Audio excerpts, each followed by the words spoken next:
ನಿಮಗೆ ಗೊತ್ತಿರುವಂತೆ ಕಳೆದ ಒಂದು ವಾರದಲ್ಲಿ ಬಿಜಾಪುರದಲ್ಲಿ ಒಂದು ಆ್ಯಕ್ಟಿವ್ ಗ್ಯಾಂಗು ಆಪ್ರೇಟ್ ಆಗ್ತಾ ಇತ್ತು. ರಾತ್ರಿ ಹೊತ್ತು ಮನೆಗಳಿಗೆಲ್ಲ ಹೋಗಿ ವೆಪನ್ಸ್ಗಳನ್ನ ತೋರಿಸಿ ಹೆದರಿಸಿ ಬೆದರಿಸಿ ಅವ್ರ ಹತ್ರ ಇದ್ದಂಥ ವಸ್ತುಗಳನ್ನು ತೊಗೊಂಡು ಹೋಗ್ತಾ ಇತ್ತು.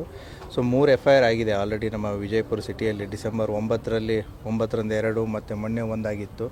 ಸೊ ಮೊನ್ನೆ ಹೋದಾಗಲೂ ಕೂಡ ಏನೋ ಒಂದು ಮನೆಗೆ ಹೋಗಿ ಆ ಗಂಡನ ಮೇಲೆ ಇಂಥ ದಬ್ಬಿ ಮಾಡಿ ಹೆಂಡತಿ ಮಾಂಗಲ್ಯ ಸರನ್ನು ಕಿತ್ಕೊಂಡು ಹೋಗಿದ್ರು.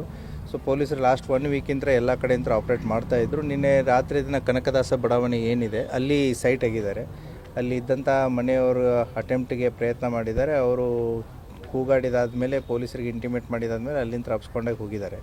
ಅಪ್ಸ್ಕೊಂಡಾಗಿ ದಾರಿ ಮಧ್ಯದಲ್ಲಿ ಒಂದು ಬೈಕನ್ನು ತೊಗೊಂಡು 4 ಜನ ಒಂದೇ ಬೈಕಲ್ಲಿ ಅಪ್ಸ್ಕೊಂಡಾಗ್ತಿರ್ಬೇಕಾದ್ರೆ ಪೊಲೀಸ್ನವರು ನೈಟ್ ರೌಂಡ್ಸಲ್ಲಿ ಇರೋದ್ರಿಂದ ಎಲ್ಲರೂ ಸೊ ಹೈವೇ ಮೇಲೆ ಅಪೋಸಿಟ್ ಡೈರೆಕ್ಷನ್ದಲ್ಲಿ ಸೈಟ್ ಆಗಿದ್ದಾರೆ. ಸೊ ದೆನ್ 3:15 ಅವರು ಟೋಲ್ ಹತ್ರ ಇರುವಂಥ ಏನು ವೇ ಬ್ರಿಡ್ಜ್ ಇದೆ, ಸೊ ಆ ವೇ ಬ್ರಿಡ್ಜಲ್ಲಿ ಬಿದ್ದಿದ್ದಾರೆ. ಸೊ ಬಿದ್ದು ಒಬ್ಬನು ಮುಂಚೆನೇ ಬಿದ್ದಿದ್ದಾನೆ. 3 ಜನ ಅಲ್ಲಿ ವೇ ಬ್ರಿಡ್ಜ್ ಹತ್ರ ಬಿದ್ದಿದ್ದಾರೆ ಬೈಕಲ್ಲಿ. ಸೊ ತಪ್ಪಿಸ್ಕೊಂಡು ಹೋಗಿದ್ದಾರೆ. ಪೊಲೀಸ್ನವ್ರು ಅಲ್ಲೇ ಸರ್ಚ್ ಮಾಡ್ತಾ ಇರ್ಬೇಕಾದ್ರೆ ಮತ್ತು ಅಲ್ಲೇ ಸ್ಪಂದನ ಹಾಸ್ಪಿಟ್ಲ್ ಇದೆ ನಿಮಗೆ ಪಕ್ಕದಲ್ಲಿ.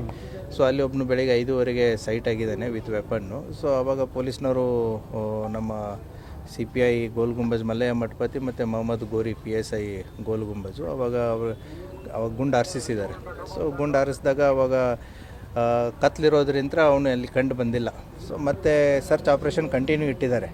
ಸೊ ಬೆಳಗ್ಗೆ ಒಂದು 8:20 8:25 ಸುಮಾರಿಗೆ ಅಲ್ಲೇ ಸ್ಪಂದನ ಹಾಸ್ಪಿಟ್ಲ್ ಹಿಂದುಗಡೆ ಇರುವಂಥ ಹೊಲದಲ್ಲಿ ಅವನು ಪೆಟ್ಟು ಬಿದ್ದಿರೋದ್ರಿಂದ ಅಲ್ಲೇ ನರಳಾಡ್ಕೊಂಡು ಬಿದ್ದಿದ್ದ.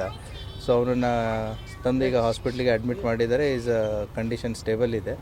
ಮತ್ತು ಏನಂತಂತಂದರೆ ಇನ್ನೂ ಇವನ ಜೊತೆಗೆ 3 ಜನ ಆರೋಪಿಗಳು ತಪ್ಪಿಸ್ಕೊಂಡಿದ್ದಾರೆ. ಇವನ ಹೆಸರು ಏನು ಮಧ್ಯಪ್ರದೇಶದವನು, ಧಾರ್ ಜಿಲ್ಲೆಯವನು, ಮಹೇಶ್ ಅಂತಂತ ಹೇಳಿ. ಸೊ ಇನ್ನೂ ಹೆಚ್ಚಿನ ಮಾಹಿತಿಯನ್ನು ಪೊಲೀಸರು ತಗೋತಾ ಇದ್ದಾರೆ. ತನಿಖೆ ಮುಂದುವರಿತಾ ಇದೆ. ಇಲ್ಲ, ಈಗ ಸಿಕ್ಕಿರೋನು ಒಬ್ಬನೇ, ಇನ್ನೂ ಯಾರೂ ಸಿಕ್ಕಿಲ್ಲ. ಸೊ ಫರ್ದರ್ ಏನಿದ್ರು ತಮಗೆ ಅಪ್ಡೇಟ್ ಮಾಡೋದು. ಒಟ್ಟು 5 ಗುಂಡುಗಳನ್ನ ಹಾರಿಸಿದ್ದಾರೆ.